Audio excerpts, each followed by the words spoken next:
नाशिकवरून फिरायला आलेल्या पाहुण्यांनी भरभरून सुके बोंबील व सोडे घेतले। नमस्कार मित्रांनो, मी आहे प्रसाद मेहर। तसं तर आजच्या दिवसाची सुरुवात ही किनाऱ्यावरूनच झाली। आज घरी मावरं घेतलं नव्हतं, पण काळ घेतलेल्या मावऱ्यातलं भरपूर मावरं लावायचं बाकी होतं, म्हणून सकाळीच उतरलो किनाऱ्यावर।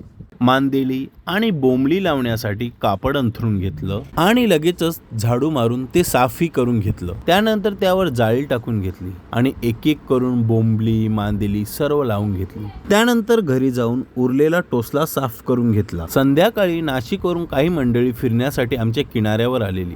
त्यांना घरी घेऊन जायला सुक्की मासली पाहिजे होती। मी लगेचच त्यांना घरी घेऊन आलो आणि घरी ठेवलेले बोंबील त्याने इतके आवडले की एकाने तर 11 किलो, बाकीच्यांनी 4-4, 5-5 किलो बोंबील घेतले व सोबत सोडेही घेतले। तुम्हालाही घरी स्टोअर करून ठेवण्यासाठी सुक्क मावरं पाहिजे असेल तर ह्या चालू सीझन मध्येच घ्या, कारण सर्वात चांगली सुक्की मासली ही थंडीमध्येच मिळते। रात्री गेलो ग्राउंडवर। डिसेंबर मध्ये कला क्रीडा महोत्सव चालू होणार आहे आणि त्यासाठी कबड्डी, खो खो, लंगडीची प्रॅक्टिस एकदम जोरात चालू आहे। चला तर भेटूया डेट 10 घेऊन। तोपर्यंत जय श्रीराम।